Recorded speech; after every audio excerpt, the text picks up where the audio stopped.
اگه شما جز اون دسته آدم‌هایی هستی که تو کانادا زندگی می‌کنی و فکر می‌کنی همه چی خوب و گل و بلبله، دیگه لازم نیست این ویدیو رو نگاه کنی. همین برین تو اینستاگرام آشپزی و رقص و اینا نگاه می‌کنید کافیه. فقط قبل از اینکه برید لطفاً شماره اون ساقیتون رو به ما بدین، چون ما با لازمش داریم بهش زنگ بزنیم، بهش بگیم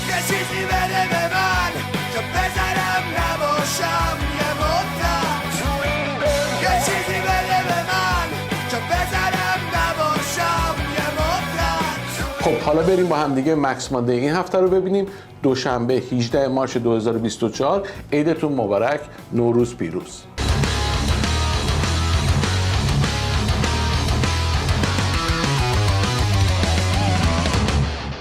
امروز میخوام در مورد یه بانویی صحبت کنم. ایشون بانوی کانادا هستند. بانوی از کانادای سفلا، من الابشار النایاگاریه الی قطب شمالیه، یعنی کانادای سفلا. ایشون بانوی کانادا هستن. حس بزنید ایشون کیان؟ نه ایشون نیستن. ایشون بابا دیگه جدا شده رفته دیگه. آخه چه اخلاقی شما ایرانی‌ها دارین پشت سر خانم صحبت میکنید؟ ول کن بابا، اصلا در مورد خانم صحبت نمیکنیم، در مورد یه خانم دیگه صحبت میکنیم. این بانوی عفیفه محترمه کسی نیستن جز سرکار خانم علیه کریستیا فریلند. The Honorable Chrystia Freeland.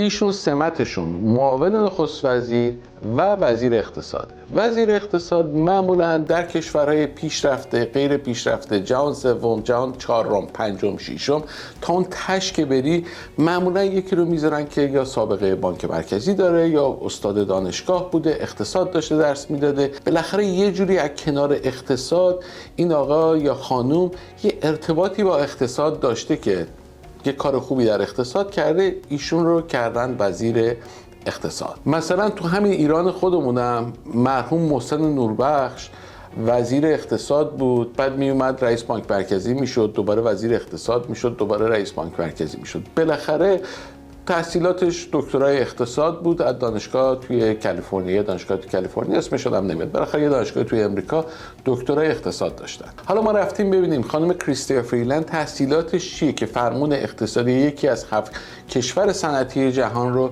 بهش سپردن. دکترای اقتصاد؟ نه. فوق لیسانس اقتصاد؟ ای بابا چه حرفیه. لیسانس خیلی انتظار دارین. فوق دیپلم؟ چی بگم والا. دیپلم؟ آقا کریستیا فریلند دیپلم اقتصاد هم نداره، ولی احمد خطر دیپلم اقتصاد داره. تحصیلاتتون چیه؟ من قربان دیپلم اقتصاد دارم. آقا آخه مگه میشه توی مملکت 40 میلیونی یه نفر نبود دکتر اقتصاد داشته باشه وزیر اقتصادش کنن، یکی نبود فوق لیسانس اقتصاد داشته باشه، یکی از این خیابون یورک، خیابون کیل جلو دانشگاه یورک، از جلو دانشکده اقتصاد رد نشده بود تنش به دانشکده اقتصاد به مال وزیر اقتصادش کنن. خانم کریستیا فریلند رو آوردن وزیر اقتصاد کردن که تحصیلات ایشون میدونین چیه؟ جهت اطلاع تحصیلات ایشون لیسانس و فوق لیسانس زبان و ادبیات روسی هستش. یعنی وقتی نرخ بهره بالا میره ایشون میره کتاب باغ آلبالو چخوف رو باز میکنه ببینه چیکار باید بکنه، یا بهش میگن آقا مورگیج پیمنتش بالا رفت که خونه کم ساخته شد، میره مثلا فیلم آینه تارکوفسکی رو نگاه میکنه تا مشکل مسکن ما رو حل کنه. حالا هر روزم که قیمت مسکن و قیمت اجاره داره بالا و بالاتر میشه و کمر مردم زیر این فشار اقتصادی داره میشکنه. The average asking price for a rental unit was up 10.5% year over year in February. ببینید ایشون چی میفرمایند. The single biggest thing in families' budgets is paying your mortgage or paying the rent. And we know that the solution there is we just have to build more faster. جدی میفرمایید؟ اینایی که ما اینا رو از کجا ما در آوردیم؟ یعنی ایشون جوری حرف میزنن که انگار سفینه‌شون دیروز نشسته توی اتاق از کره مریخ اومدن و هیچ خبری از گذشته این مملکت ندارن و اصلا در سیاست این مملکت هم کاری نبودن. ولی ما رفتیم گشتیم یه ویدیو پیدا کردیم از سال 2014 که ایشون نماینده مجلس بودن و دولت مخالف ایشون سر کار بودن و ایشون در نقش اپوزیسیون تو مجلس صحبت میکردن. بریم با همونو ببینیم. Mr. Speaker, the IMF has issued a warning about the inflated Canadian housing market, cautioning that home prices have jumped more than 60% over the past 15 years. Canadian families with a personal debt burden, the IMF warns, is among the highest in the OECD, are at risk of $100,000 losses they can ill afford. البته اون زمان آقای هارپر نخست وزیر بودن و چند ماه بعدش آقای هارپر با رأی مردم که با آقای جاستین ترودو رأی دادن تقریبا دولتش سرنگون شد و رفت و آقای ترودو اومدن سر کار که الان 10 سال آقای ترودو سر کارن. ما البته جز اونایی بودیم که مهاجر بودیم، خیلی آقای ترودو رو دوست داشتیم، ما همه رفتیم به آقای ترودو رأی دادیم.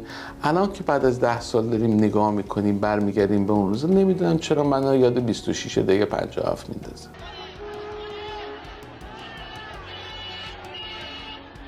به هر صورت خانم کریستیا فریلند خیلی شخصیت مهمی هستن. ایشون حقوق خیلی خوبی هم از جیب مالیات دهندگان دارن میگیرن و اینو من نمیگم، ایشون خودشون دارن میگن. ویدیوشو ببینین.